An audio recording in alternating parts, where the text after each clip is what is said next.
On the 9th of August 2026, Robert Brovdi turns 51. He will not celebrate in public. His security team will not let him if they can help it, because the man behind today's date is, by Moscow's own reckoning, the second most wanted target in Russia. Not a general, not a spy, a former grain trader who used to fly home from business trips with toy drones tucked in his luggage for his kids. This summer, Russian airports started grounding flights for reasons that had nothing to do with weather. Petrol stations from Sevastopol to St. Petersburg ran dry. In occupied Crimea, a liter of fuel now costs close to 270 rubles, on the days you can find one at all. None of that happened by accident. For most of this war, the working assumption was simple. Ukraine could bleed Russia's army white on the battlefield, but the war itself would stay at the front. Russian cities, Russian airports, Russian petrol stations, untouchable. That's just how these wars are supposed to work. Robert Brovdi never accepted that rule. And by the time he turned 51, an operation carrying his fingerprints, codenamed MoLoChKa, had put that rule in the ground alongside 200 Russian ships. This is the story of how a man who used to argue over the price of wheat ended up commanding the force that's isolating an entire Russian-occupied peninsula without a single Ukrainian soldier crossing a front line to do it. Before any of this, Brovdi sold grain for a living. He ran a trading operation called Granum, co-founded an art foundation, and built a life in Uzhhorod as an ethnic Hungarian in Ukraine's western Zakarpattia region, the kind of background that puts you nowhere near a military career track. He wasn't a soldier. He wasn't even particularly interested in becoming one. On the 7th of February 2022, 17 days before Russia's invasion began, he enlisted anyway, joining Kiev's Obolon Territorial Defense Unit almost on a whim. Within weeks, he was defending the capital itself in the fighting around Irpin and Bucha. Then, in April 2022, his unit was pushed south to plug a gap in the line on the Kherson front, 27 men holding a seam between two other Ukrainian formations. That's where the war actually started teaching him something. Russian mortars and artillery hit his position constantly. His men could hear the rounds landing. They could never see where they came from. 3 weeks in, they hadn't killed a single Russian soldier, despite being shelled almost daily. You can't fight what you can't see. The answer came from an unlikely place: his old business habits. Before the war, Brovdi traveled internationally for grain deals, and he'd taken to bringing back small commercial drones as gifts for his children. Somewhere in those months on the Kherson line, it clicked that the same toy that entertained his kids could climb above a tree line and show his men exactly what had been killing them for 3 weeks. The unit started flying cheap Chinese quadcopters over Russian positions. Then they went further, rigging improvised munitions onto the drones themselves, testing accuracy on nothing more sophisticated than water-filled balloons strung up between trees before they trusted the real thing. A fellow soldier named Klima, who would later command the brigade this all became, brought in the first true FPV drones. The unit took its name from Brovdi's own call sign, Madyar, the Ukrainian rendering of Magyar. Hungarian. Cameras taped to hobby drones, flown by men who never trained for this. Birds of Madyar. By the end of that year, a unit that had gone 3 weeks without a confirmed kill was flying combat sorties daily, and other frontline units started asking to transfer in. What happened next is the part most militaries never manage. Birds of Magyar fought 110 straight days in the Bakhmut meat grinder through Soledar, Blahodatny, and Klishivka. They supported the 2023 counteroffensive near Orozhaini and Staromatska, then moved north to the brutal river crossings at Krinky on the Dnipro's left bank. By early 2024, the unit had grown large enough to become the 414th Separate Brigade, the first dedicated unmanned systems brigade any army had ever fielded. Ukraine noticed. In February 2024, it created an entirely new branch of its armed forces built around this idea, the Unmanned Systems Forces, the first country in the world to give drone warfare its own dedicated command structure. And on the 3rd of June 2025, President Zelensky handed the whole thing to Brovdi. The numbers explain why.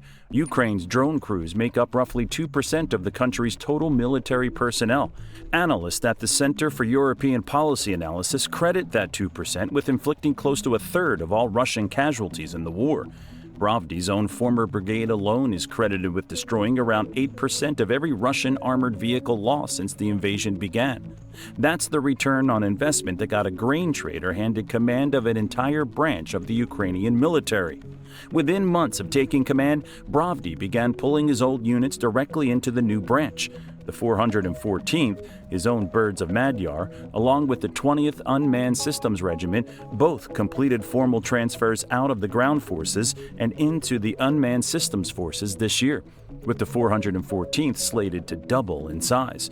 What started as 27 men and a handful of hobby drones now sits inside a branch estimated at somewhere between 40 and 80,000 personnel, the only military on Earth that treats drone warfare as its own service rather than a specialty bolted onto the infantry. It also made him a marked man. The Guardian reported this spring that after President Zelensky, Brovdi sits at the very top of Russia's assassination list. The fear runs deep enough to change how Moscow behaves. This May, for the first time in almost 20 years, Russia's Victory Day parade rolled through Red Square without a single tank or missile system on display, over concern that a Ukrainian strike might hit the celebration itself. Brovdi wasn't the only reason. By most accounts, he was the biggest one. AFP journalists who visited his operations center had to travel in a car with blacked-out windows and follow strict security protocols just to reach it. He now works from an underground bunker whose walls are lined with live battlefield feeds, decorated oddly with Ukrainian artwork and the shells of drones that didn't make it home. Even Russian state media has stopped pretending otherwise. Pro-Kremlin commentator Andrei Medvedev called him a dangerous, committed, and professional enemy. Before we get into how he's turned that into a campaign against an entire peninsula, a quick note. If you're new here, this is the kind of story we cover regularly. The people and units actually reshaping this war, not just the headlines. Hit subscribe if you want the rest of them. Here's the part almost nobody covers when they profile Brovdi. He thinks the whole war comes down to arithmetic, and he can trace that obsession back to a primary school classroom. As a boy, his first teacher turned basic sums into a competition between him and a classmate, racing to see who could solve arithmetic fastest. His parents, worried about idle teenage hours in the Soviet Union, also enrolled him in music school against his wishes. He ended up playing first violin in a folk orchestra, and he learned something there that never left him. If one player didn't show up to rehearsal, the whole ensemble failed. There was no such thing as an unimportant seat. That's the same logic he brought to the war. He told AFP he simply repurposed his old trading ledger, swapping the columns that once tracked grain varieties for drone and ammunition types instead. Numbers are the foundation of war, he says. Everything else follows from there. In 2026, that philosophy became doctrine. Brovdi calls it Standard 10. Every drone crew in the country, not just his elite units, logging 10 confirmed enemy eliminations a month. That works out to roughly 1 every 2 to 3 days per crew, verified through Ukraine's Delta targeting system rather than taken on faith. He frames the target in blunt operational terms: 15 to 20 combat days in an average month, 10 confirmed kills required across them, 1 dead invader roughly every 2 to 3 days per crew. It isn't inspirational language. It reads like a shift work quota, because that's exactly how Brovdi wants his crews to treat it. The maths behind it is blunt. Between December 2025 and April 2026, Russia's average monthly troop replenishment ran around 29,500 personnel. Over that same stretch, drone-inflicted Russian losses were already averaging close to 31,500 a month, meaning Ukraine's drones alone were outpacing Russian mobilization before Standard 10 even launched. The national average crew, though, was only hitting about 3 confirmed kills a month. Brovdi's own 414th Brigade was already averaging 30.6. His argument was simple. If ordinary crews closed even half that gap, Russia's army would start shrinking faster than the Kremlin could refill it. But knowing how a hobby drone taped together on the Kherson line became a doctrine studied by NATO and RAND still doesn't explain how the same command ended up choking an entire peninsula off from the mainland. For that, you have to look at how far Brovdi's drones started reaching. This spring, some of Brovdi's most elite crews were doing something almost intimate by drone war standards, engaging Russian infantry at an average distance of just 1.44 kilometers from the front line. "We are literally working under our feet," he told reporters at the time.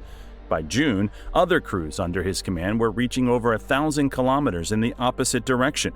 On the 10th of June 2026, Unmanned Systems Forces drones struck the Kuibyshev oil refinery deep inside Samara, more than 1,000 kilometers from Ukrainian territory.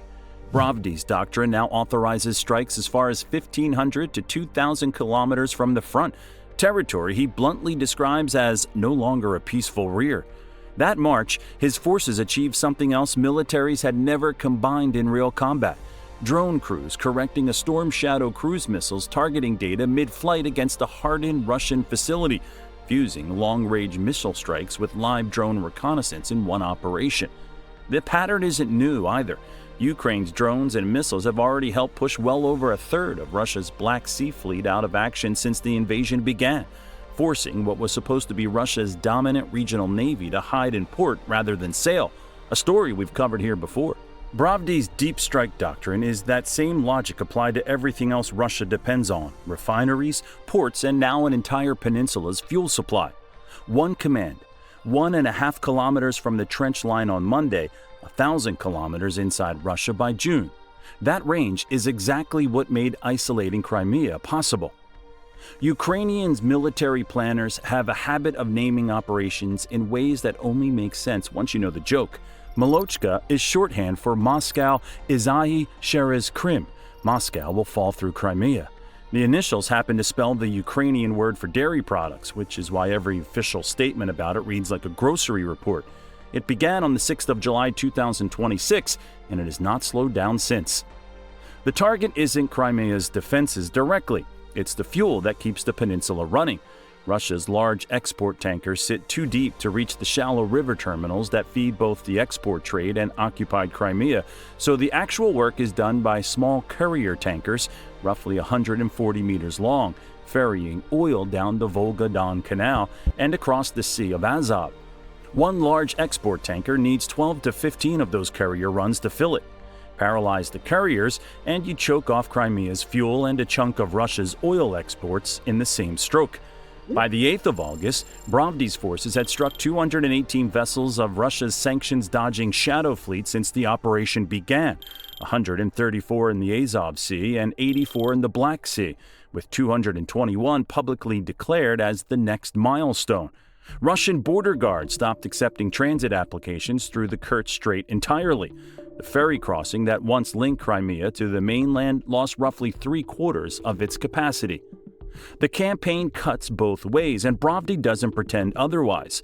Since the 22nd of July, Russian missile and drone attacks on Ukraine's own Black Sea ports have forced the suspension of ship calls there, too, threatening roughly 64.4 million tons of Ukrainian agricultural exports for the coming marketing year. For a man who spent his pre-war life moving grain through exactly those ports, the irony isn't lost on him. His argument is that the trade is still worth it. Every tanker burning in the Azov Sea is oil revenue Russia never collects, and that revenue is what pays for the missiles hitting Ukrainian ports in return. Running in parallel, USF drones hit Crimea's energy grid directly: substations, gas compressor stations, transformer nodes. By early August, the tally had passed 200 energy facilities struck since the 1st of July. In one stretch that month, a blackout left 1.4 million subscribers across the peninsula without power at the same time. When fuel finally went back on sale in occupied Sevastopol, authorities capped every car at 20 liters. Brovdi's units also went after what was protecting all of it, destroying a Russian S-400 air defense position at Gleznik that burned on the shoreline for 3 hours. By his own account, the pressure has forced Russia to pull its specialized Rubicon drone and electronic warfare unit off the front line just to help defend what's left of the Shadow Fleet. None of this is free for the people actually living on the peninsula, and it's worth saying plainly. A blackout affecting 1.4 million people and fuel rationed at 20 liters a car falls hardest on ordinary residents who didn't choose the occupation. Brovdi has addressed this directly rather than dodge it, publicly apologizing to Crimea's Ukrainian residents for the disruption while arguing they aren't worse off than people in Kharkiv, Dnipro, or Zaporizhia, who face Russian strikes on their own infrastructure every day.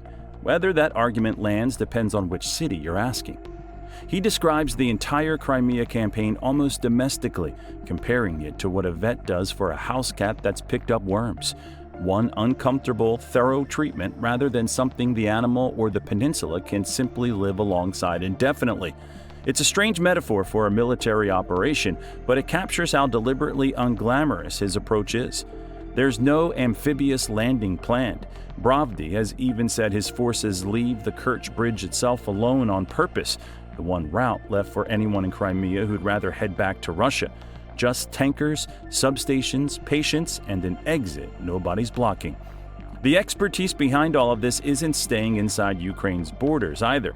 As we've covered before, around 228 Ukrainian drone specialists are now stationed across 5 Gulf states, training partner militaries to defend against the same Shahed-style threats that Brovdi's crews first learned to counter on the Kherson line back in 2022. Brovdi has said plainly that his own life won't return to anything resembling peacetime normality once this war ends, whenever that is.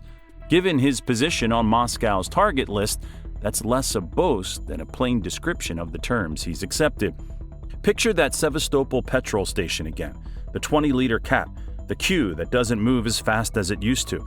Somewhere behind that queue is a man who made his first money moving grain across borders to feed people, now running the operation that decides what does and doesn't reach a peninsula of 2 million residents. "We will feed and rebuild Crimea," Brovdi said, the same week his drones hit their 200th ship. Whether you read that as a promise or a threat probably depends on which side of the Kerch Strait you're standing on. Either way, the man who once flew home from business trips with toy drones in his luggage is now the one deciding what reaches the peninsula and what doesn't.